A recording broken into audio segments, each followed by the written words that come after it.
देखिए, अब last time हमने carrier protein facility diffusion almost पढ़ ही लिया सा। ठीक है, उसका थोड़ा सा भाग रह गया है, ग्लूकोज ट्रांसपोर्ट वाला। तो उसको थोड़ा सा देख लेते हैं। और पिछली बार भी थोड़ा सा बताया हमने, मगर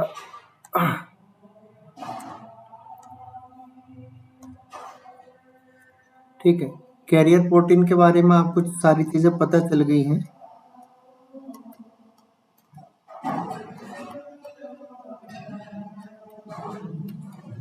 कैरियर प्रोटीन दोनों चीजों में भाग लेता है, फैसिलिटी डिफ्यूजन और एक्टिव ट्रांसपोर्ट। बताया था आपको ना, कंफ्यूज इसको लेके नहीं होना, ये दोनों ही उस पर भाग है।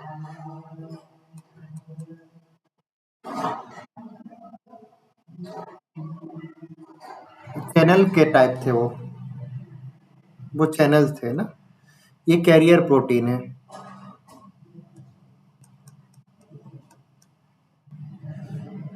चैनल में चैनल में भी फैसिलिटेड है।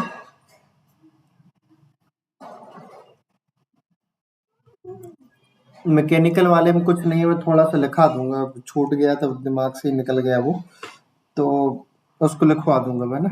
उसमें एग्जाम्पल भर याद रखना, उसमें उसमें क्वेश्चन नहीं आते। जैसे उसमें आपके हेरिंग की वगैरह, जो हेरिंग की विजन है, ठीक है, उससे संबंधित 3-4 उदाहरण बस है। तो आज तक के कभी क्वेश्चन नहीं पूछा, लेकिन मैं 4 उदाहरण उसके लिखा दूंगा, उतना सफिशिएंट है ना। जी, पोटेशियम बता तो दिए, वो साथ ही साथ चलते हैं, वो अलग से उसको पढ़ने की जरूरत नहीं है। जो आपको, हाँ, इनको अलग से पढ़ने की जरूरत नहीं, वो तो आपको ये बताता है कि कौन कौन से चैनल किस साइड है, उनका डायरेक्शन है। थोड़ा बहुत वोल्टेज गेटेड में हमने ये बता दिया कि इनको चलने के लिए जो स्पेशल आपका जो वोल्टेज होता है वो मेम्ब्रेन में रिक्वायरमेंट होता है, और वोल्टेज गेटेड का लोकेशन अलग है, और लाइगेंड गेटेड चैनल का लोकेशन अलग है ना। न्यूरॉन्स को हमने उदाहरण भी देखे, तो आपने देखा होगा कि डेंड्रॉइड वाले क्षेत्र में आपका लाइगेंड गेटेड पाए जाते हैं, जबकि एक्सॉन वाले क्षेत्र में और टर्मिनल वाले क्षेत्र में आपके वोल्टेज गेटेड पाए जाते हैं। तो सिग्नल रिसीव होती है, तो ये साथ ही में सारे काम करते हैं। पहले आपके ये चैनल काम करेंगे, ठीक है, आयन चैनल्स, फिर उसके बाद आपके वो काम करेंगे। ये आपस में कपल्ड रहते हैं, जुड़े हुए होते हैं इनके फंक्शन। ठीक है, अब चैनल के काम आपको पता है कि चैनल जो होता है वो पर्टिकुलर प्रोटीन के माध्यम से काम करता है, ये बात आपको समझ में आ गई। ठीक है, अब उसमें देखिए, इसका थोड़ा सा अंतर समझ लीजिए। जैसे चैनल्स होते हैं, ये चैनल्स में तो हमने देखा कि जो प्रोटीन होता है जिसके माध्यम से ट्रांसपोर्ट हो, सिंपल डिफ्यूजन तो पूरा अलग है, ठीक है, वो मेम्ब्रेन के थ्रू डिफ्यूज होता है। उसके बाद आते हैं चैनल वाले। चैनल वाले के लिए कुछ प्रोटीन्स होते हैं, ठीक है, उन प्रोटीन के माध्यम से चैनल्स क्या होते हैं, चैनल बनाते हैं। अब इनमें जो प्रोटीन पाए जाते हैं, देखिए ये क्या करते हैं, इनके अंदर पोर प्रेजेंट रहता है। क्या रहता है इनके अंदर? पोर्स। ऐसे चैनल्स में क्या रहते हैं, हमने स्ट्रक्चर भी देखा कल, ठीक है, बीच में सेंटर वाला एक पोर रहता है, लिखा है भी। तो जो आयन चैनल्स हैं, आयन के लिए जैसे सोडियम का है, तो इनमें क्या पोर प्रेजेंट है बीच सेंटर में, ये ठीक है। ये सब प्रॉपर्टी होती है इनमें, जो ट्रांसपोर्ट होते हैं चैनल्स की, सारे आयन चैनल की प्रॉपर्टी वाला जो प्रोटीन है, ट्रांसपोर्टर है, वो पोर्स होता है, इसमें पोर्स होते हैं। जबकि आप आगे चलेंगे कैरियर वाले प्रोटीन में, तो कैरियर वाले प्रोटीन जो क्या होते हैं, हाँ, ये डिपेंड करता है कि पोर कब ओपन होना है, कब बंद होना है, ये डिपेंड करता है कई बार लाइगेंड बाइंड होने के कारण। ठीक है, कुछ पोर बंद होते हैं, ऐसे क्लोज रहते हैं, हमने आप देखा कि हाँ ऐसा लग जाता है, क्लोज हो जाते हैं ये, ठीक है। लेकिन कैरियर प्रोटीन के साथ ऐसा नहीं है। कैरियर प्रोटीन क्या करते हैं, अपनी कन्फर्मेशन चेंज करते हैं। जैसे कोई प्रोटीन बना हुआ है, तो यह प्रोटीन जो होता है, ठीक, मान चलो कुछ मैं ऐसा बना देता हूँ, ठीक है। ये जो प्रोटीन है, एक तरफ आपका, दोनों तरफ आपसे क्लोज है, ठीक है। एक तरफ कहीं ओपन होगा, जब भी कोई आयंस इसको बाइंड होने होंगे, तो किसी एक साइड क्या हो जाएगा, ये ओपन हो जाएगा। सपोज करो कि ऊपर साइड ओपन हो गया, तो इसकी लोकेशन जो हो जाएगी तो कैसी हो जाएगी आपके, इस टाइप से हो जाएगी ना। तो क्या हो रहा है प्रोटीन में, क्या हो रहा है, कन्फर्मेशन चेंजेस हो रहा है, नीचे वाला हिस्सा बंद है, यहाँ पे आके आयन आपके बाइंड हो जाएंगे ऐसे, जिसको भी ट्रांसपोर्ट कर रहा है, चाहे आयन्स हो, ग्लूकोज हो, सारे यहाँ पे आके क्या हो जाते हैं, बंद हो जाते हैं। ठीक है, अब यहाँ पे क्या हो रहा है, जो प्रोटीन होता है जो ट्रांसपोर्ट करने वाला होता है, अब ये प्रोटीन में क्या होता है, कैरियर है ये ना, क्या है ये, कैरियर। ये जो ट्रांसपोर्ट करने वाला प्रोटीन है, इसकी क्या हो रही है, कन्फर्मेशन चेंज होती है इसमें, कन्फर्मेशनल चेंजेस होती है। ठीक है, बाद में यदि और भी चीजें, यदि सिम्पोटर वो मतलब बाई डायरेक्शनल करना हो, तो कई बार फिर ये नीचे साइड भी इसको छोड़ना रहे तो ऊपर पिक करेगा, फिर आके यदि आप इसको देखेंगे तो फिर ये क्या करेगा, नीचे साइड भी क्या करेगा, छोड़ेगा इसको, तो इसका ऊपर वाला हिस्सा क्या हो जाएगा, इसका बंद हो जाएगा। ठीक है, ऐसे जो आइंस पिक किया था उनको क्या किया, वापस साइटोसोलिक साइड छोड़ दिया। तो जो कन्फर्मेशन चेंज हुए हैं, जैसे E1 स्टेट में ये था तो E1 E2 स्टेट ये हो गई। तो कैरियर प्रोटीन क्या होते हैं, ये अपने आप जो फंक्शन करते हैं वो क्या करते हैं, अपनी कन्फर्मेशन चेंजेस करते हैं। जबकि यहाँ पे सिर्फ एक गेट होता था चैनल्स में, वो गेट क्या होता था, लेगेंड के या वोल्टेज के कारण क्या होता था, बंद और क्लोज होता था। सिर्फ यहाँ पे एक गेट होता है, ठीक है, जो कि बंद होता था और क्लोज होता था। जैसे आपको सिग्नल मिलते थे, लाइगेंड बाइंड होता था, हार्मोन बाइंड होते थे, गेट खुल जाता था, या वोल्टेज चेंज होते थे तो एक गेट खुल जाते थे और आयंस यहाँ से मूव करते हुए नीचे आ जाते थे। लेकिन कैरियर प्रोटीन के साथ ऐसा नहीं है, तो इसमें क्या हो रहा है कि कन्फर्मेशन चेंज हो रहा है, पूरा का पूरा यूनिट क्या होती है, मूव होती है। ठीक है, किसी आयन को अंदर करना हो या बाहर करना हो तो इसमें कन्फर्मेशन चेंजेस आते हैं, ये खास अंतर होता है। इसके साथ साथ ये जो होते हैं आपके आयन को भी ट्रांसपोर्ट करते हैं, लार्ज मॉलिक्यूल को भी ट्रांसपोर्ट करते हैं। ठीक है, ये तो ख्याल बेसिक कॉन्सेप्ट था। ठीक है, अभी अपन चलते हैं इसके टाइप में, चलते हैं।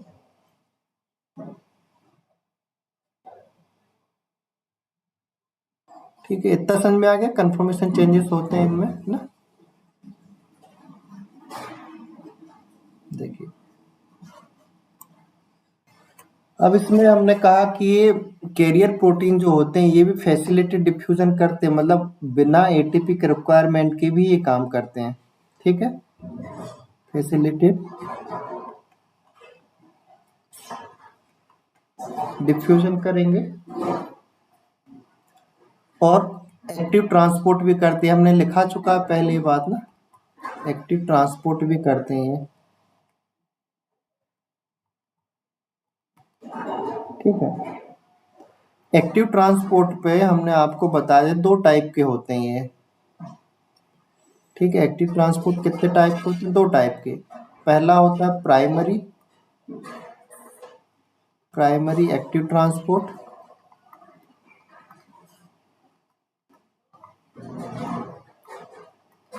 और दूसरा होता है आपका सेकेंडरी एक्टिव ट्रांसपोर्ट।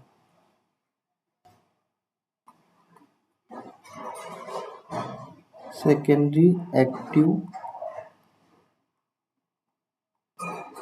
ट्रांसपोर्ट, क्या अंतर है secondary active transport primary active transport, यही समझ लीजिए इसको। देखिए, जब कोई प्रोटीन, कैरियर प्रोटीन एटीपी के माध्यम का उपयोग करके डायरेक्ट यूज होता हो, जैसे आपका पास कोई प्रोटीन है,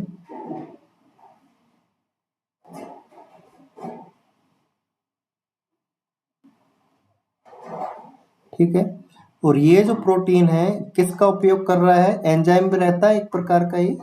ठीक है, एक प्रकार के एंजाइम होते हैं, एटीपी का यूज करके इसमें कन्फर्मेशन चेंज लाते हैं। एटीपी का डायरेक्ट यूज करते हैं, ध्यान रखना, क्या करेंगे, डायरेक्ट यूज करेंगे। और सपोज करो कि यहाँ से कोई क्या आ रहा हो, किसको आयन को पिक कर रहे हो, तो सपोज करो कि हमने Na+ को पिक करा हो और ये Na+ ऊपर खुलने के बाद यहाँ पे आके बाइंड हो गए हो, और जब ये छोड़ेंगे तो आयंस क्या हो जाएंगे, नीचे पहुंच जाएंगे, एटीपी के खर्च हो जाएगा एक एटीपी का। लेकिन ध्यान रखना, पंप के केस में हम हमेशा कंसंट्रेशन के अगेंस्ट काम करते हैं। ये सारे क्या होते हैं, आपके पंप की तरह काम करते हैं, ठीक है। यानी एटीपी आगे हम बताएंगे, यहाँ कंफ्यूजन होगा आपको, ठीक है। इसका मतलब ये पंप जो हो रहे हैं आपके कंसंट्रेशन के अगेंस्ट काम करते हैं। लेकिन अब कहीं कहीं पे क्या होता है कि मान चलो जो सोडियम है उसका सोडियम का कंसंट्रेशन आउटसाइड ज़्यादा ही है,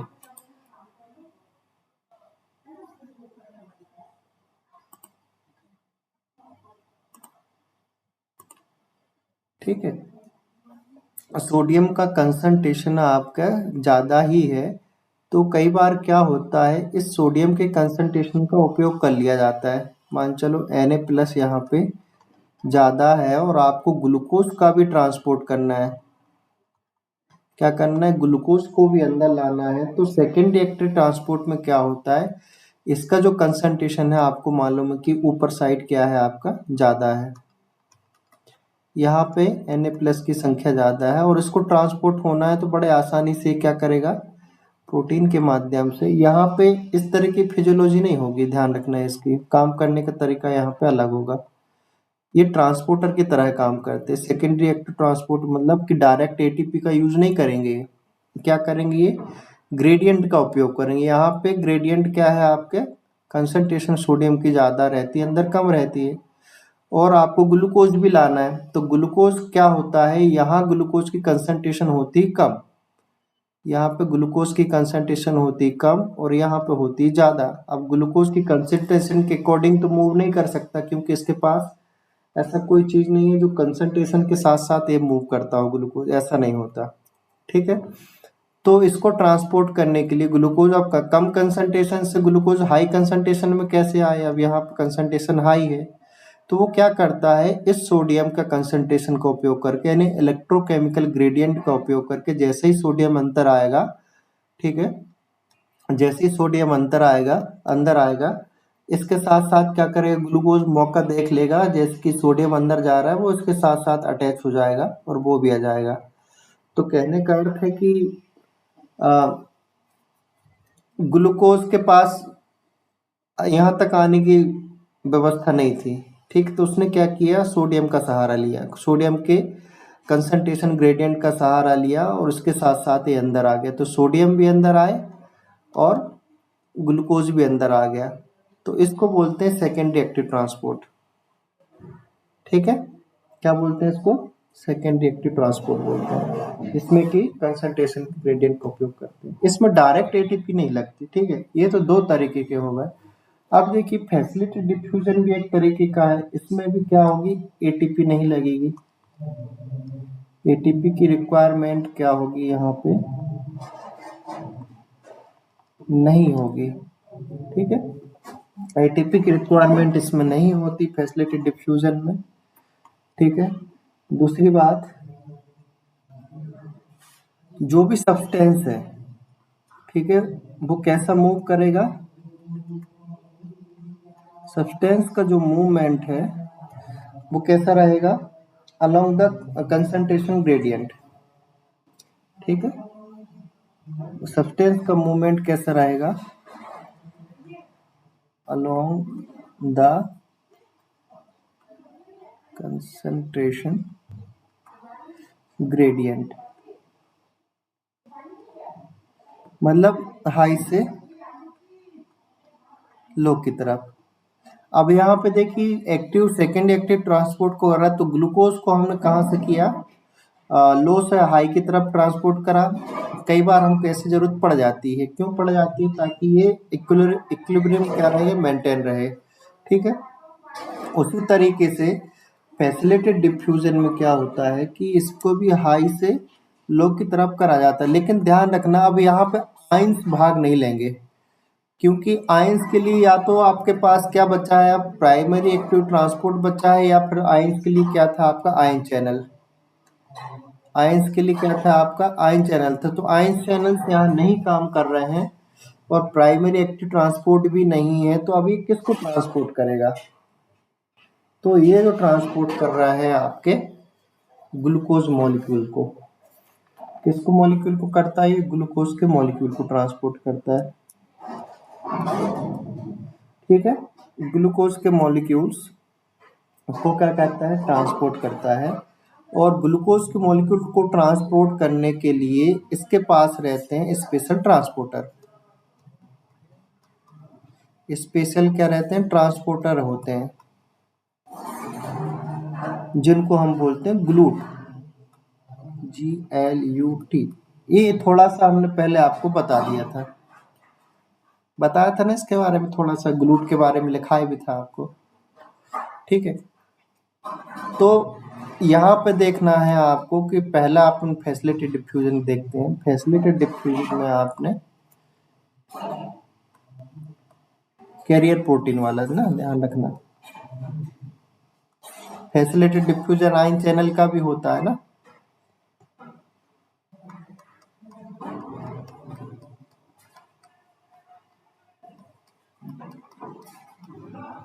डिफ्यूजन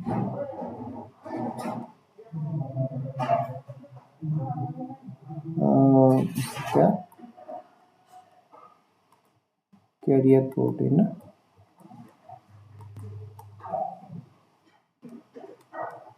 ग्लूकोज ट्रांसपोर्टर। अब आपको दो चीजें दिमाग में हमेशा याद रखने हैं, तो ग्लूकोज का ट्रांसपोर्टर दो तरीके से होता है, एक तो सेकेंडरी एक्टिव ट्रांसपोर्ट से भी ट्रांसपोर्ट होता है और प्राइमरी फैसिलिटी डिफ्यूजन से भी होता है। तो ग्लूकोज के ट्रांसपोर्टर को मैं यहाँ थोड़ा सा आपको एक छोटा सा हायरार्की बना लीजिए, आगे चल के आप कंफ्यूज ना हो। ग्लूकोज ट्रांसपोर्टर जो होती हैं ट्रांसपोर्ट, ये दो तरीके से हो सकता है। ठीक है, पहला हमने कहा कि ये हो रहा है आपका फैसिलिटी डिफ्यूजन के द्वारा।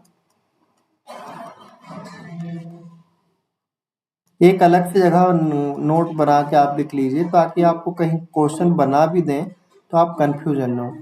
फैसिलिटी डिफ्यूजन में जो आपके पास है यूनिपोर्टर की तरह काम करता है, ये एक ही पोर्ट रहता है इसमें ना, ये कैसा है आपका यूनिपोर्टर, इसमें भाग लेता है ये जो प्रोटीन है आपका GLUT ग्लूट। अलग अलग टाइप के ग्लूट होते हैं, 1 से 5 तक के रहते हैं, हमने पहले भी आपको थोड़ा ये अपडेट कर दिया है। ठीक है, तो ग्लूकोज के मॉलिक्यूल्स क्या करेंगे, यहाँ से अंदर आ जाते हैं। ठीक है, इस प्रोटीन ग्लूट के माध्यम से इसको ट्रांसपोर्ट करके यहाँ भेज दिया जाता है। ये तो होता है फैसिलिटेड डिफ्यूजन की बात। ठीक है, जिसमें ग्लूकोज को ग्लूट के माध्यम से यूनिपोर्टर होता है ये ना, माध्यम से यहाँ भेजा जाता है। दूसरा ग्लूकोज यदि भेजना है तो इसके पास होता है secondary active transporter, secondary active transporter. ठीक है, ट्रांसपोर्ट कर लीजिए ना, इसको हम दो तरीके से भेजते हैं। सेकेंडरी एक्टिव ट्रांसपोर्टर आपका दो तरीके का होता है, लेकिन ग्लूकोज इसमें से एक टाइप है। यदि आप बात करेंगे सिम्पोर्टर की, इसमें क्या होगा, ग्लूकोज क्या होता है, सिम्पोर्ट होता है सोडियम के साथ, होता है। इसमें क्या करा हमने, सोडियम के साथ ग्लूकोज को एक ही डायरेक्शन में ट्रांसपोर्ट किया है, इसको भी यहाँ किया और इसको भी यहाँ किया है। जबकि एक ट्रांसपोर्टर होता है जिसका ग्लूकोज से संबंध नहीं रहता है, इसको बोलते हैं एंटी ट्रांसपोर्टर, एंटीपोर्टर। ठीक है, जैसे कि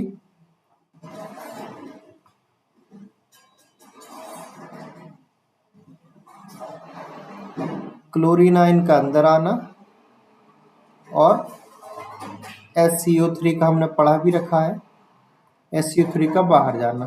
तो एक ही साथ ये प्रोटीन क्या होते हैं, काम करते हैं। हमने उस समय देखा भी था थोड़ा सा, ठीक है। बाइकार्बोनेट बाहर जाता है तो क्लोराइड आपका अंदर आता है। तो ग्लूकोज का ट्रांसपोर्टर कहाँ हो रहा है? फैसिलिटी डिफ्यूजन में एक जगह हो रहा है यूनिपोर्टर के रूप में, और दूसरा सिम्पोर्टर के रूप में सेकेंडरी एक्टिव ट्रांसपोर्ट में हो रहा है, ठीक है। यहाँ कंफ्यूजन तो नहीं है किसी प्रकार का। फैसिलिटी डिफ्यूजन में ग्लूकोज का, हम ग्लूकोज के पॉइंट ऑफ व्यू से इन दोनों चीज़ों को देखें तो आप चाहे कोने में एक तरफ बना के रख लीजिए, ये फैसिलिटी डिफ्यूजन का टाइप नहीं है क्लोर ना।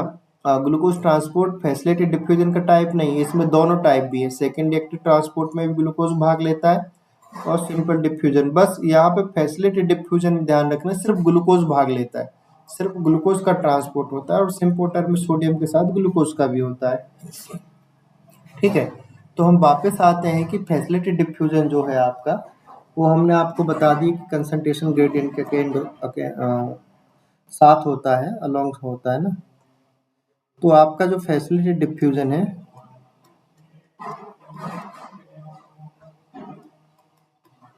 रानी मैडम कंफ्यूजन तो नहीं आ रहा है? क्लियर है सब चीजें? क्लियर है ना?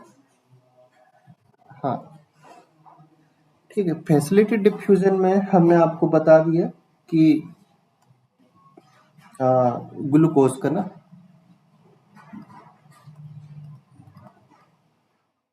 ग्लूकोज ट्रांसपोर्ट, ठीक है। इसमें क्या भाग ले रहे हैं? नो एनर्जी या एटीपी रिक्वायर्ड, कोई एनर्जी नहीं लगती, ठीक है। और सब्सटेंस का जो मूवमेंट है,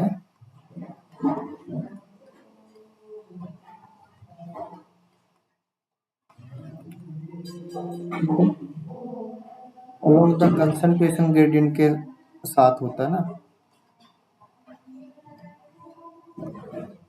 कंसंट्रेशन ग्रेडियंट के साथ क्या करते हैं, इसका मूव करते हैं, ठीक है। ग्लूकोज को ट्रांसपोर्ट करने के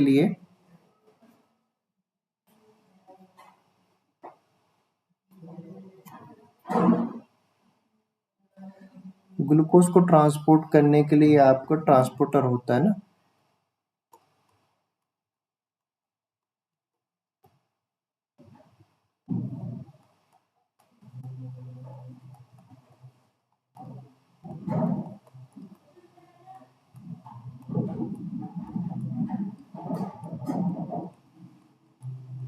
ट्रांसपोर्टर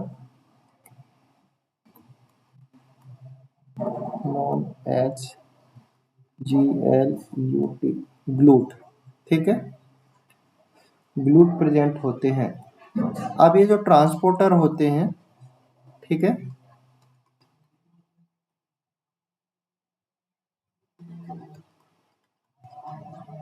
ग्लूकोज ट्रांसपोर्टर या कैरियर प्रोटीन, ठीक है, कैरियर गेट कन्फॉर्मेशनल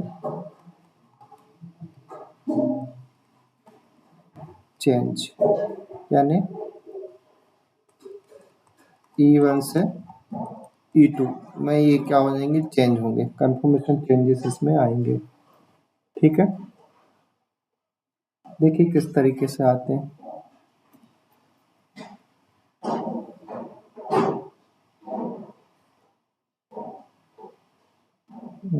इसका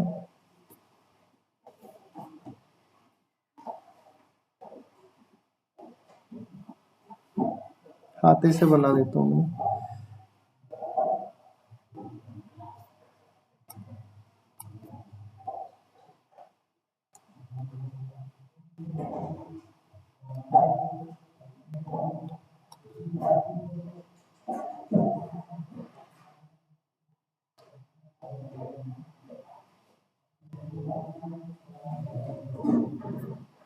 ठीक है,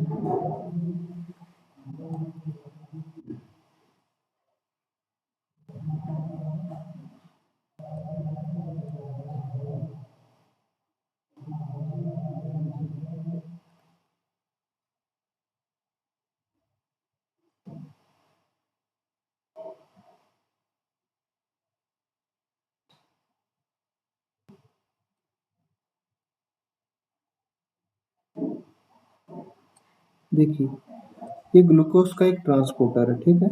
और ग्लूकोज का मॉलिक्यूल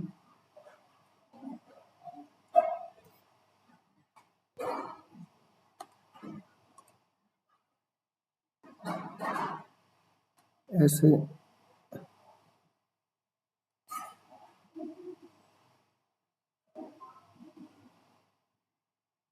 ये रहता है। अभी ये जो नॉर्मल स्टेट में है, ठीक है। बाइंड होने के लिए ये क्या करेगा, यदि ग्लूकोज को ट्रांसपोर्ट करना है अंदर से, ये आपका आउटसाइड है और ये इनसाइड है। और ये जो आप देख रहे हैं ये है आपका ग्लूट, GLUT, ठीक है। इसमें क्या होगी, कंफर्मेशन चेंज होगी, यानी बाइंड होने के लिए क्या होगा, ये चेंजेस आएंगे इसमें।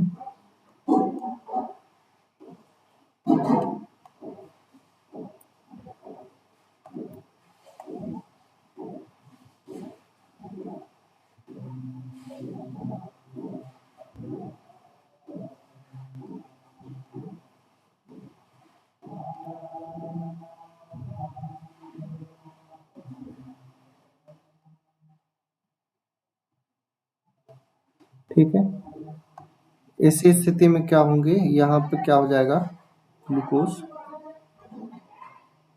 बाइंड हो जाएगा। बहुत अच्छा डायग्राम नहीं बन रहा है पर आप बना लीजिए, ठीक है। ग्लूकोज का क्या चीज हुई है, बाइंड हुई। तो ये जो कंफर्मेशन चेंज हुआ है इसको बोलते हैं हम ए। ग्लूट में क्या हुआ, कंफर्मेशन चेंजेस हुए, इसको क्या बोला हमने, E1। अब इसको क्या करना है, इसको आउटसाइड भेजना है, अंदर भेजना है, सॉरी इनसाइड भेजना है। तो इसमें वापस से कंफर्मेशन चेंज और आते हैं, ठीक है।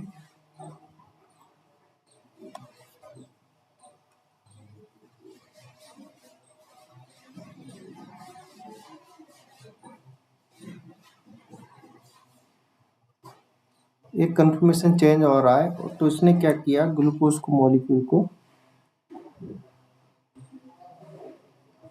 अंदर छोड़ दिया, ठीक है। ग्लूकोज का ये मॉलिक्यूल्स है,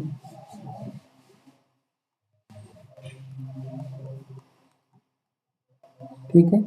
तो ये वाली जो कंफर्मेशन होती है इसको बोलते हैं, जो चेंजेस आए कंफर्मेशन में इसको बोलते हैं E2।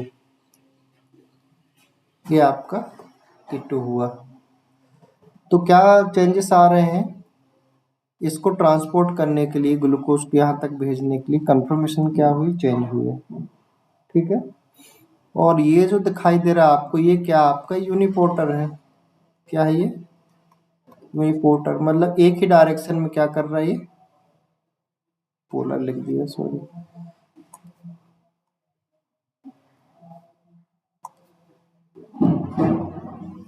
यूनिपोर्टर, ठीक है, ये काम करता है।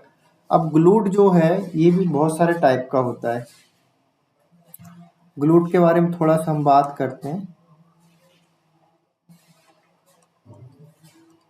ग्लूट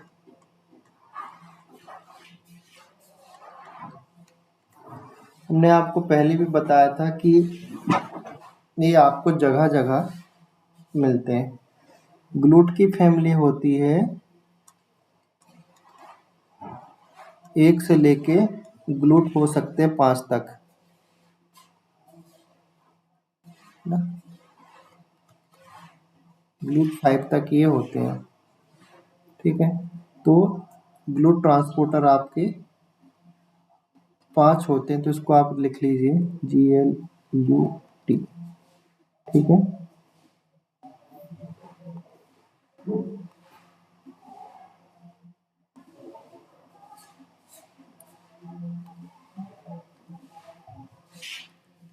पहला ग्लूट है GLUT। किसी को याद कि कहाँ पाया जाता था GLUT 1। उसके बाद आता है GLUT 2,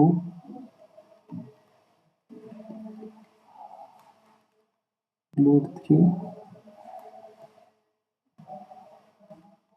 GLUT4, GL8, GLUT5। ध्यान रखना कि आपका जो ग्लूट फर्स्ट है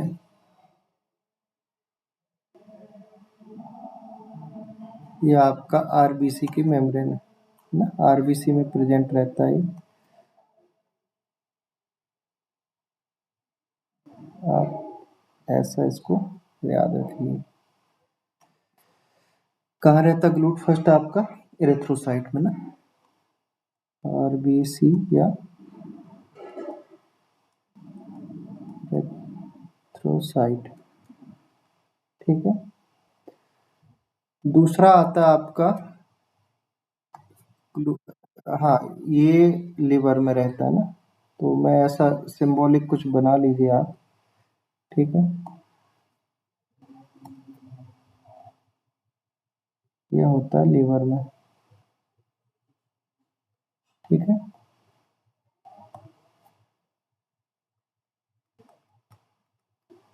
उसके बाद आता है तीसरा, तो ये कहाँ रहता है? ब्रेन्स में ना,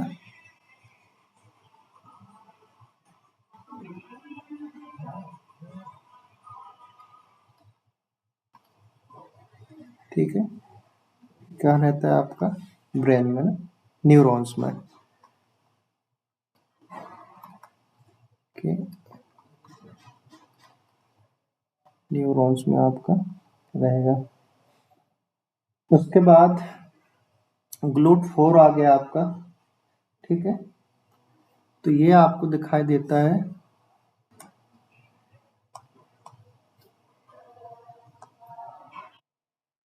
हाँ मसल टिश्यू में। ये आप ऐसा इसका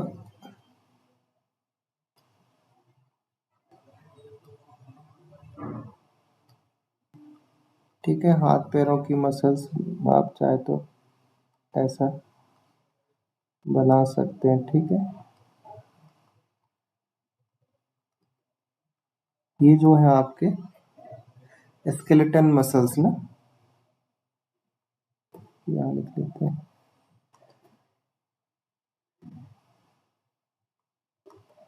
इनमें ये प्रेजेंट रहता है ना।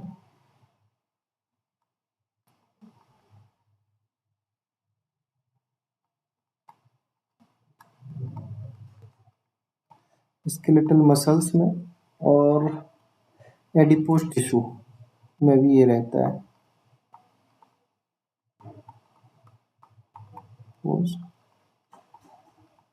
टिश्यू, ठीक है।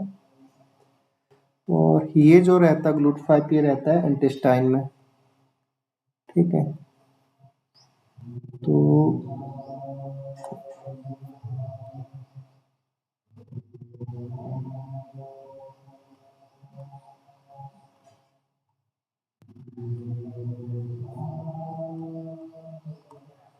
आपको जो दिखाई दे रहा है ये क्या आपकी इंटेस्टाइन,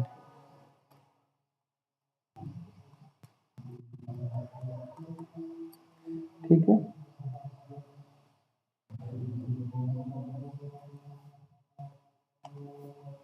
तो GLUT5 का है इंटेस्टाइन में रहता है,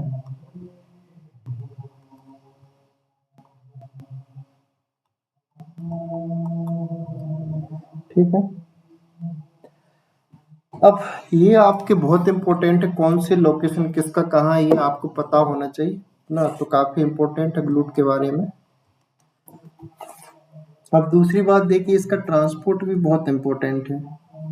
तो GLUT5 में आप IMP डाल के लिखिए कि GLUT5 जो होता है फ्रक्टोज को ट्रांसपोर्ट करता है, ठीक है। इट ट्रांसपोर्ट फ्रक्टोज, चाहो तो आप यहाँ यही एक लिख दीजिए इसको।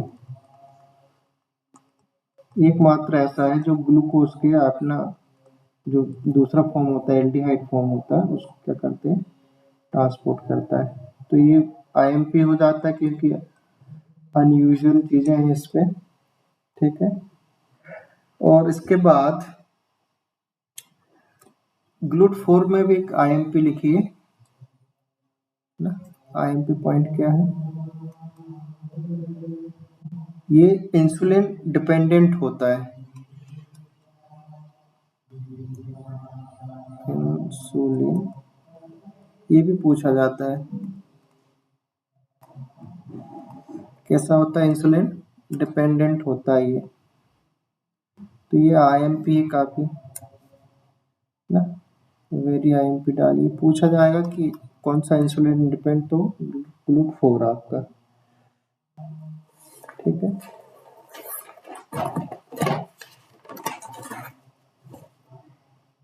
अब क्या होता है कि ब्लड में जैसे जैसे क्या होता है कि ग्लूकोज लेवल बढ़ता है, जब हम खाते हैं तो ब्लड में ग्लूकोज जाता है।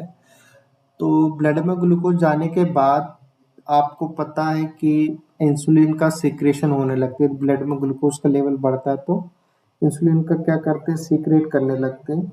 अब इंसुलिन में सीक्रेट करते हैं तो इंसुलिन सीक्रेट करने को डायरेक्ट करता है कि मेटाबोलाइज होने के लिए पर्टिकुलर अपने टारगेट में जाए, मतलब इसको या तो इरिथ्रोसाइट से आपको आप ये मसल्स में या फिर आपको इंटेस्टाइन में इनको यहाँ भेज दिया जाएगा, ठीक है, ट्रांसपोर्ट करके। तो खैर वहाँ इतना जरूरत नहीं है उस चीज़ की, बस क्वेश्चन जो निकलने वाले हैं आपके वो आपके यहीं से आएंगे, ठीक है। ट्रांसपोर्ट का नाम पूछा जाएगा आपको, ग्लूट 4 किसको या तो लोकेशन पूछी जाएगी या आपको ट्रांसपोर्ट पूछा जाएगा कि ग्लूट 5 या फ्रक्टोज का किससे ट्रांसपोर्ट होता है, इंसुलिन डिपेंडेंट कौन सा ट्रांसपोर्टर, तो ग्लूट 4 वगैरह ये आपका होता है। इसके साथ साथ कुछ एफिनिटी को लेके भी है इसका, ठीक है। तो इंसुलिन इंडिपेंडेंट कौन हो जाएगा, बाकी के बचे हुए क्या है आपके, इंसुलिन इंडिपेंडेंट है, ठीक है। हाई एफिनिटी ग्लूकोज ट्रांसपोर्टर कौन है, ये देख लीजिए। हाई एफिनिटी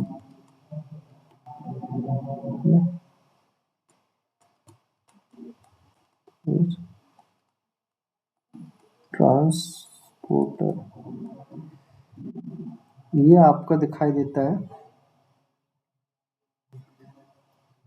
GLUT, ग्लूट 1 3 4, ठीक है। लो एफिनिटी ग्लूकोज ट्रांसपोर्टर जो है आपका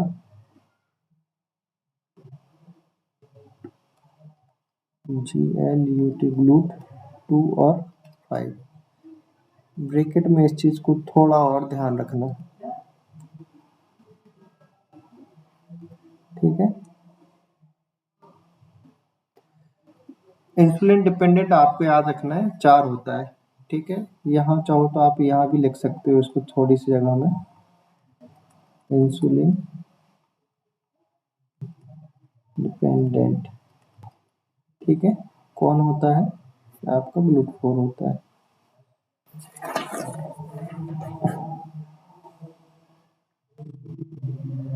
हो गया आगे समझ में ये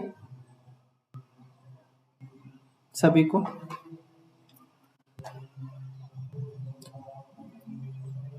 डांडी मैडम आ गया, नेहा मैडम, ठीक है। देखिए ग्लूकोज के ट्रांसपोर्टर में ऐसे पढ़ने को बहुत सारी चीजें, ब्लड लेवल ग्लूकोज, लेकिन क्वेश्चन आते नहीं है ना, तो मैं ज्यादा बर्डन इस वाले सेक्शन में आपको नहीं दे रहा हूँ, ठीक है। क्योंकि सिर्फ आपको यहाँ से, क्योंकि सेल मेम्ब्रेन या ऐसे संदर्भ में यदि आप पूछे जाएगा तो आपको ट्रांसपोर्टर के नाम ही पूछे जाएंगे, कौन सा ट्रांसपोर्टर किसको करता है, वो हमने आपको बता दी, इनकी लोकेशन आपको बता दी है, इसके काम करने का तरीका हमने आपको बता दिया है, इससे ज़्यादा यहाँ नहीं पढ़ना है हमको, ठीक है। इसके बाद हम चलते हैं एक्टिव ट्रांसपोर्ट की तरफ, जो आपका दिखा गया है, कहाँ गया ये एक्टिव ट्रांसपोर्ट, ठीक है। एक नया सेक्शन है ये पूरा एक्टिव ट्रांसपोर्ट का।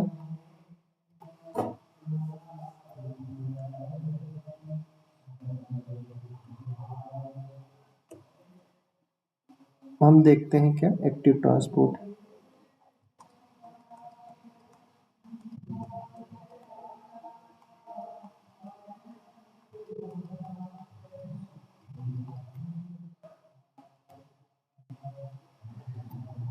एक्टिव ट्रांसपोर्ट भी बात करें तो आप सबको पता है एक्टिव का मतलब क्या होता है। आपके पास एनर्जी, इसको ट्रांसपोर्ट करने के लिए, मॉलिक्यूल को ट्रांसपोर्ट करने के लिए आपको एनर्जी की जरूरत पड़ती है। इसमें हम जो ट्रांसपोर्ट करते हैं, क्या क्या ट्रांसपोर्ट करते हैं। पहले तो इट नीड्स एनर्जी। आपको क्या चाहिए, एनर्जी चाहिए, ठीक है।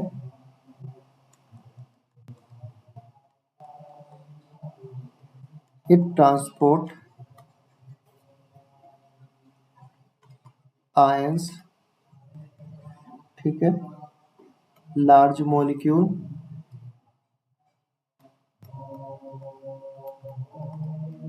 ठीक है, ग्लूकोज, अमीनो एसिड, ये सारे क्या करे जाते हैं, ट्रांसपोर्ट करे जाते हैं, ठीक है। इसको हमने डिवाइड करा है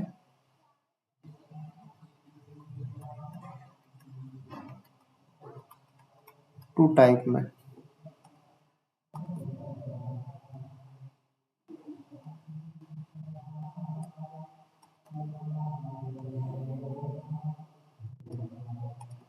ठीक है, पहला टाइप हमको देखा है हमने,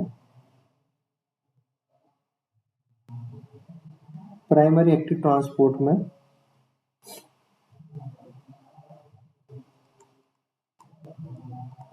प्राइमरी एक्टिव ट्रांसपोर्ट, और दूसरा होता है आपका सेकेंडरी एक्टिव ट्रांसपोर्ट, ठीक है। इसमें क्या होता है, डायरेक्ट एटीपी का यूज करते हैं हम, डायरेक्ट एटीपी का यूज करते हैं, और इसमें इलेक्ट्रोकेमिकल ग्रेडियंट का यूज करते हैं। एनर्जी यूज, ये क्वेश्चन भी पूछा जा सकता है ना, इसलिए ध्यान रखना, इसका नाम जरूर पता रहे आपको। कौन सी एनर्जी होती है, इलेक्ट्रोकेमिकल ग्रेडियंट ना, इलेक्ट्रोकेमिकल ग्रेडियंट का यूज करते हैं। इसमें डायरेक्ट हम क्या करते हैं, एटीपी को हाइड्रोलाइज करते हैं, ठीक है। ध्यान रखना, एटीपी जो होती है वो कहाँ से बनती है आपकी, जो डायरेक्ट आपने एनर्जी का यूज करा है,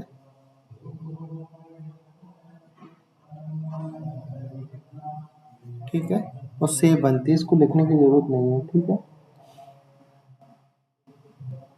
अब इसके बाद प्राइमरी एक्टिव ट्रांसपोर्टर में आते हैं आपके पंप वगैरह।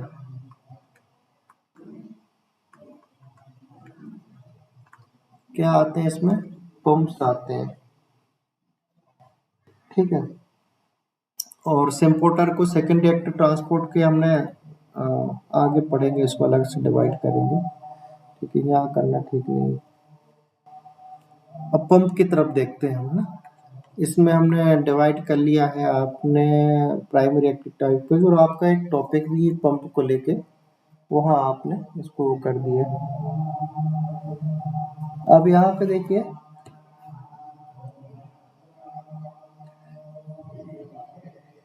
यदि आपने कुछ नोट करिए, यदि आपने प्राइमरी एक्टिव ट्रांसपोर्ट को बंद कर दिया तो सेकेंडरी एक्टिव ट्रांसपोर्ट भी आपका बंद हो जाएगा। यानी प्राइमरी एक्टिव ट्रांसपोर्ट से ही क्या चलता है आपका, सेकेंडरी एक्टिव ट्रांसपोर्ट चलता है, ठीक है। नोट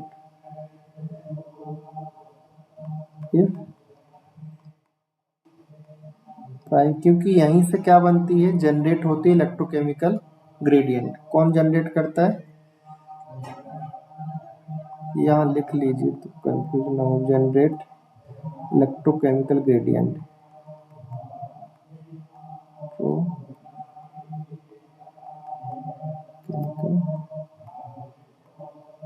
ठीक है, तो क्या होगा कि ये यदि बंद होगा, यदि प्राइमरी एक्टिव ट्रांसपोर्ट नहीं काम करेगा, तो जाहिर सी बात है कि आपका इलेक्ट्रोकेमिकल ग्रेडियंट नहीं जनरेट होगा। ठीक है, अभी ये क्लियर हो जाएगा आगे चलकर। इसलिए प्राइमरी एक्टिव ट्रांसपोर्ट के भरोसे ही सेकेंडरी एक्टिव ट्रांसपोर्ट क्या होता है, चलता है। ये primary active transport close, it also closed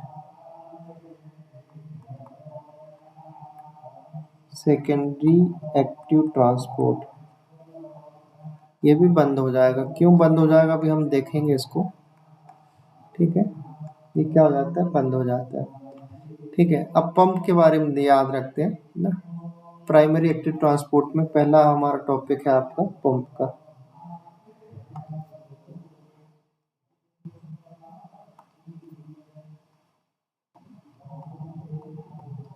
ठीक है, पंप से आप समझ रहे हैं, जो हमारे यहाँ काम करने वाले जो पंप होते हैं उसी को पंप बोलते हैं, उसके नाम पे ही इसको रखा गया।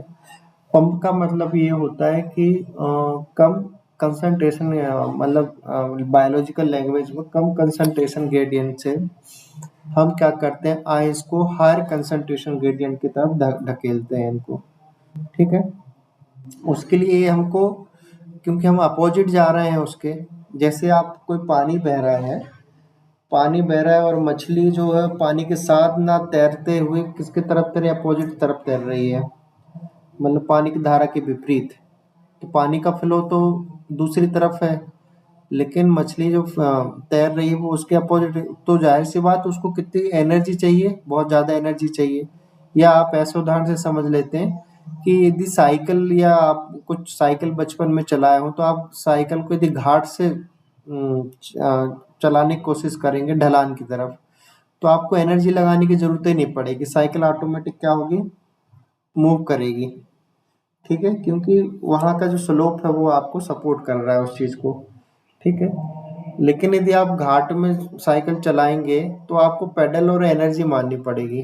ठीक है, इसी तरीके से क्या होता है कि जो ग्रेडियंट होते हैं मेम्ब्रेन में, यदि आपका ग्रेडियंट मान चलो यहाँ ज़्यादा है, सोडियम का कहाँ पे ज़्यादा है, यहाँ आपका Na+ ज़्यादा होते हैं और यहाँ Na+ कम होते हैं। ठीक है, यहाँ पे लेस होता है, ये आपको पता भी है ये बात, यहाँ पे Na+ क्या होते हैं, हाई होते हैं। इसी कारण क्या होता है, यहाँ पे मेम्ब्रेन में क्या होता है, पॉजिटिव होता है और यहाँ पे नेगेटिव होती है। तो पॉजिटिविटी होने के कारण क्या है कि यहाँ पे Na+ की कंसंट्रेशन ज़्यादा है। तो देखो, इसको मूव करने के लिए तो ये बहुत आसानी से इसका मूवमेंट संभव हो जाएगा। ये क्या करेगा, ये जो आयन चैनल्स हैं उसके माध्यम से ये आसानी से यहाँ तक आ जाएगा। कोई एनर्जी की जरूरत नहीं किसी प्रकार, क्योंकि कंसंट्रेशन क्या हो रही है, घाट से नीचे उतार रहे हैं, ढलान है आपकी। ठीक है, यहाँ से आसानी से आ जाएगा।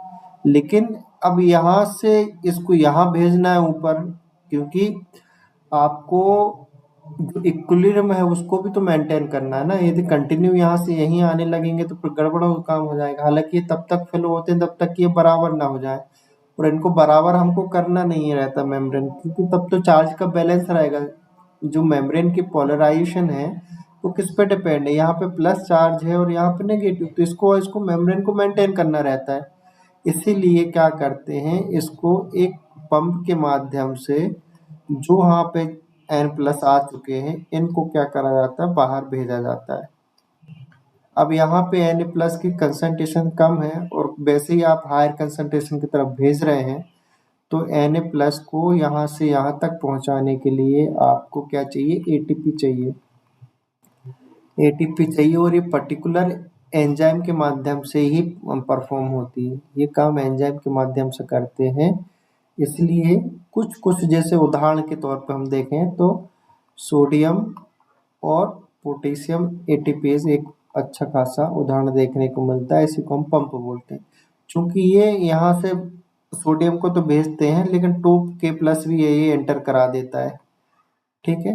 तो इसको इसलिए सोडियम पोटेशियम पंप बोल रहे हैं। तो अब इसमें तो एक मैंने उदाहरण आपको बताया किस तरीके से काम करते हैं, मतलब कंसंट्रेशन के अगेंस्ट जाके क्या करते हैं, ये पंप करते हैं। कम कंसंट्रेशन से अधिक कंसंट्रेशन की ओर क्या करते हैं, पंप करते हैं। तो बेसिक अंतर आपको समझना, आयन चैनल्स में या दूसरे चैनल्स में और पंप में क्या अंतर होता है। जैसे ट्यूबवेल में हम पानी लेते हैं, तो ट्यूबवेल जो होता है ऊपर हमारे पास टंकी रहती है, और टंकी से जब हम यहाँ पानी नीचे खींचते हैं, बस हमको नल चालू करना रहता है, कुछ नहीं करना है, नल चालू कर दीजिए पानी नीचे आ जाएगा। लेकिन यहाँ से जब हमको ऊपर भेजना रहता है तो हमको पंप की जरूरत पड़ती है, वही वाला पंप है, ठीक है। हमको क्या चलती, पंप की जरूरत पड़ेगी और लाइट की जरूरत पड़ेगी, हमको एनर्जी लगानी पड़ेगी यहाँ से पानी को ऊपर भेजने की, टंकी में चढ़ाने के लिए, ठीक है। तो ये बात का आपको ध्यान रखना, बेसिक कॉन्सेप्ट पंप का यही है, ठीक है। तो अब पंप में भी क्या है, आपके अलग अलग टाइप होते हैं। देखिए पंप के टाइप को थोड़ा थोड़ा सा आप जाइए तो पंप के आपको अच्छे खासे टाइप मिलेंगे।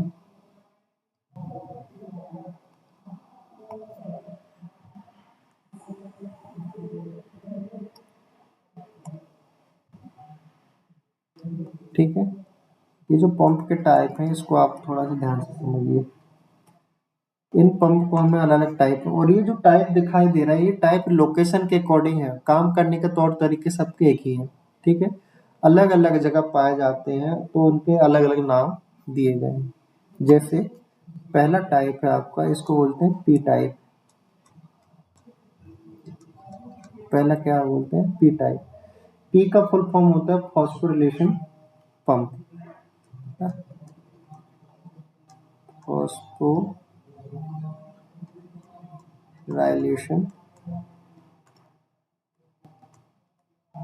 पंप, ये इसका फुल फॉर्म है, ठीक है। दूसरा टाइप होता है जिसको बोलते हैं वी टाइप, ठीक है। सब में एनर्जी लगती है, वेस्कुलर पंप बोला जाता है इसको।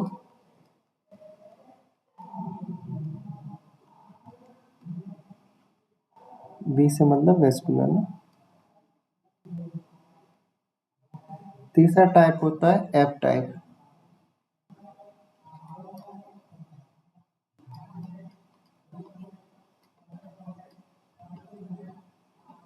एफ टाइप जो होता है आपका, एटीपी सिंथेस आपने पढ़ा हुआ है, पढ़ा है सबने।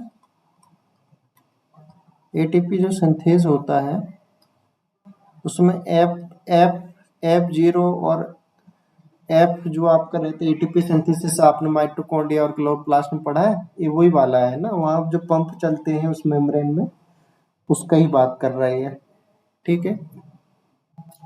और तीसरा चौथा टाइप है आपका एबीसी ट्रांसपोर्टर, जो क्वेश्चन आया था रानी मैडम आप पूछ रहे थे, ठीक है। तो ये क्या पंप के टाइप है ना, एनर्जी लगती है, एक्टिव ट्रांसपोर्ट के टाइप है। तो लास्ट टाइम क्या क्या दिया था इसमें, जो क्वेश्चन थे इसमें वी टाइप दिया था, पी टाइप दिया था और एबीसी ट्रांसपोर्टर दिया था, तो अपने ऑल ऑफ दीज आंसर था उसका ना। और एबीसी का जो फुल फॉर्म है एटीपी बाइंडिंग, इसका जो फुल फॉर्म है एटीपी बाइंडिंग कैसेट,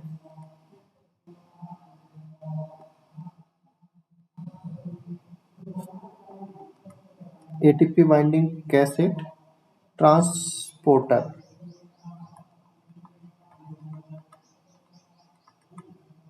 ठीक है।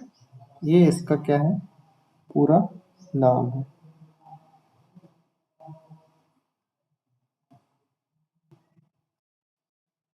Cassette, CASSETTE, transporter.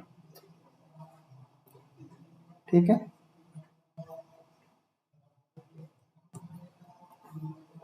अब यहाँ कुछ उदाहरण देखिए।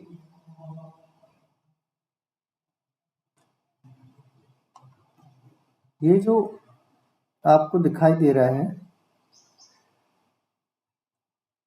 सोडियम पोटेशियम पंप, कुछ उदाहरण देखते हैं इनके सबके। सोडियम पोटेशियम पंप पहला, ठीक है।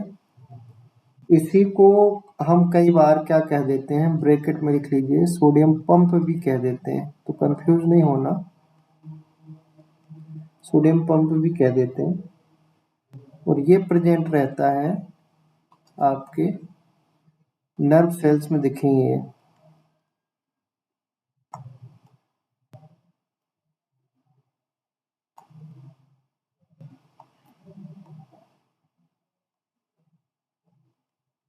नर्व सेल्स में दिखें, ठीक है।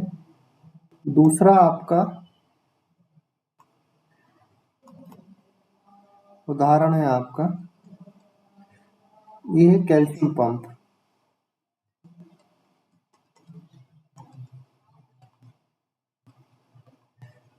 ये आपको मसल सेल्स में दिखाई देते हैं,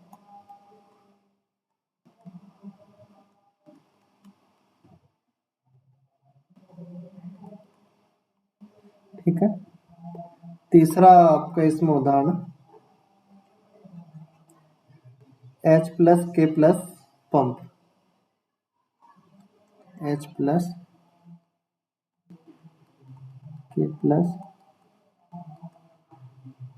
पंप। ये आपको दिखाई देता है स्टोमक में, दिखाई देता है ये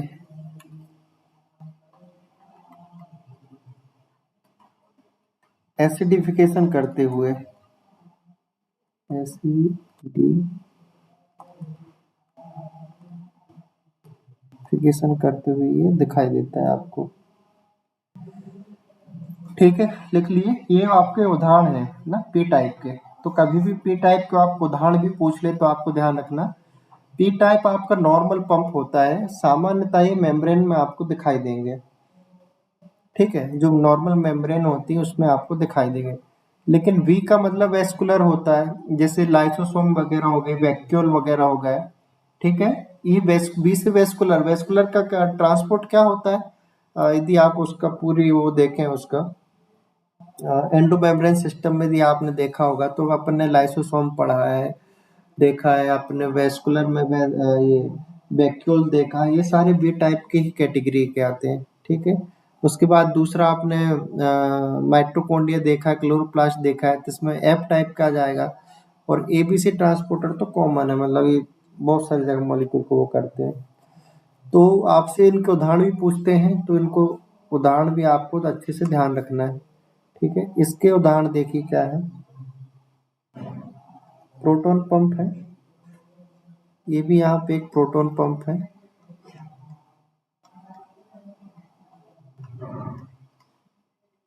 इसको क्या बोलते हैं अपन, H+ पंप भी कहते हैं ना,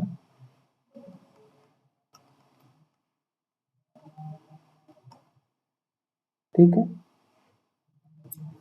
और जैसे लाइसोसोम का तुम पीएच देखते हो तो बहुत कम होता है ना, तो ये क्या कॉज करते हैं, एसिडिफिकेशन, क्या करते हैं, एसिडिफिकेशन। समझ में आ गया, लाइसोसोम वैक्यूल्स वगैरह इनका जो पीएच होता है उनके कारण होता है ना। तो उसके बाद आपको देखिए एफ टाइप में तो एटीपी सिंथेसिस वगैरह आता है, तो कुछ अलग से बताने की जरूरत नहीं है इसमें। लेकिन यदि आप यहाँ बात करेंगे तो एबीसी ट्रांसपोर्टर में है इंपॉर्टेंट चीजें। ये क्या करता है, पहली बात तो इसका उदाहरण आपको देखने को मिलता है CFTR, सिस्टिक फाइब्रोसिस जो बीमारी होती है आपने सुना होगा, ये CFTR के मेम्ब्रेन ट्रांसपोर्ट के कारण ही होती है, और ये क्लोरीन का ट्रांसपोर्ट जो होता है उसमें ये वो रहता है। ठीक है, तो इसमें और भी चीज़ें रहती हैं, ट्रांसपोर्ट करता है इसके एबीसी के ट्रांसपोर्टर से, जैसे कि ये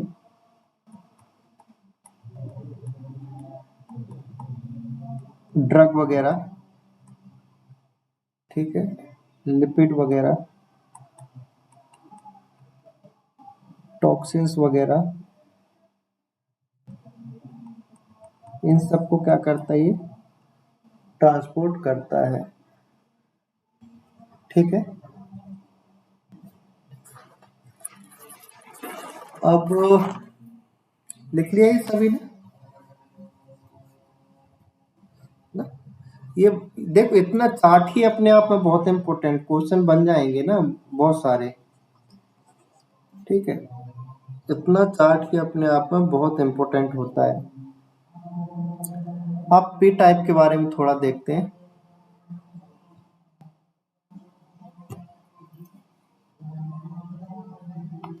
पहला टाइप है इसका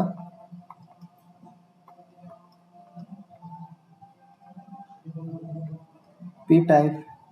ठीक है, पी टाइप में हमने आपको क्या बताया कि ये फॉस्फोरिलेशन का टाइप है। अब इसमें देखिए दो तीन बातें आप याद रख ली। फॉस्फोरिलेशन जो होता है, इस प्रोटीन जो होता है ट्रांसपोर्टर का, कहाँ करता है ये, ध्यान रखना। फॉस्फोराइलेशन जो है ये करता है एस्पार्टेट में, एएसपी। ठीक है, एएसपी की आर चेन, आर चेन को क्या करता है, फॉस्फोलेट करता है यूजिंग, किसका यूज करेगा, यूजिंग एटीपी का, पहली बात।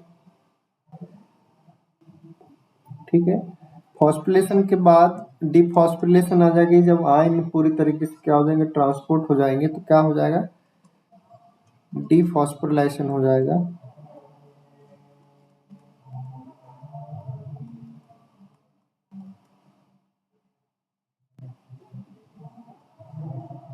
डिफॉस्फोरिलेशन हो जाएगा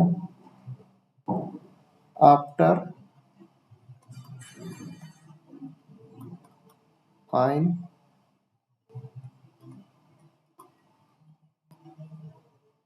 ट्रांसपोर्ट। ठीक है, इसको वापस से वो कर देंगे। ये तो फॉस्फोरिलेशन वाली बात हो गई कि हमने कहा कि इसमें एटीपी का यूज होता है, तो एटीपी का यूज होगा। पी टाइप वाला जो है तो फॉस्फोरिलेशन होगा, तो एटीपी का यूज करता है। तो वापस से कंडीशन को रिवर्स करने के लिए, नॉर्मल आने के लिए डिफॉस्फोरिलेशन का भी होना जरूरी होता है। दूसरी बात ये कि जो पंप है, पंप में क्या होते हैं, कन्फर्मेशन चेंज आते हैं। पंप का जो प्रोटीन होता है, प्रोटीन या एंजाइम जिसको हम कह सकते हैं, ठीक है, इसमें क्या है, कन्फर्मेशनल चेंज होते हैं।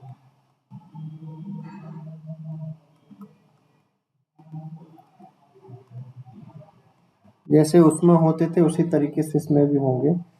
तो ये क्या करता है, E1 और E2 स्टेट इसमें आती हैं। ठीक है, ये पंप के बारे में मेन बात हो गई। अब सोडियम पोटेशियम पंप है।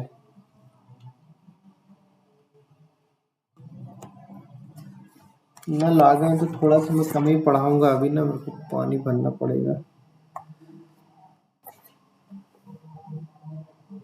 देखो अगला हम जो पढ़ने वाले इम्पोर्टेंट है, सोडियम पोटेशियम पंप। ठीक है, इसके बारे में थोड़ा सा समझ लीजिए। इसको लेके काफी इम्पोर्टेंट बातें, इसका जो डिस्कवरी हुई थी,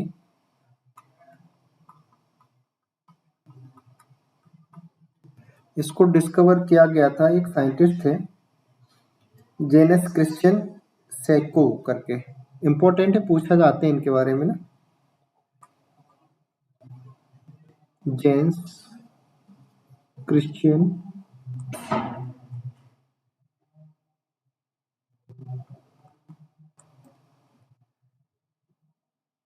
SKOU,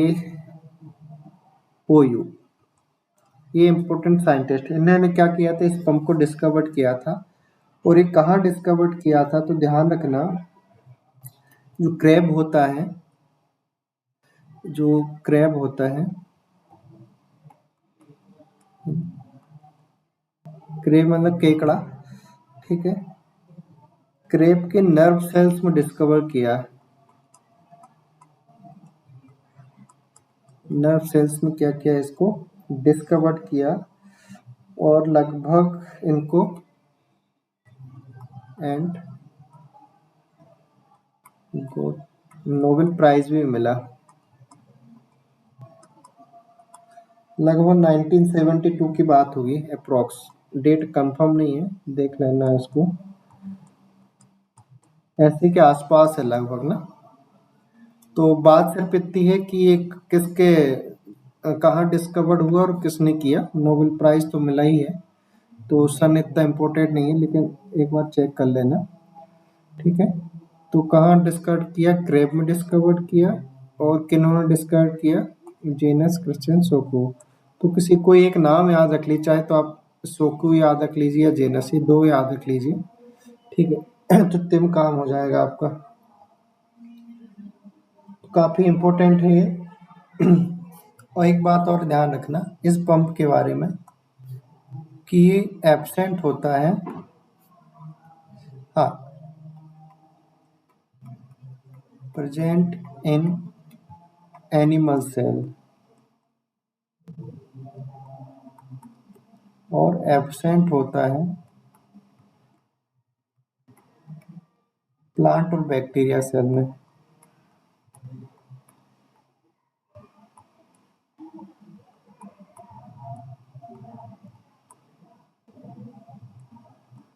प्लांट और बैक्टीरिया सेल्स में क्या होता है, ये एब्सेंट होता है।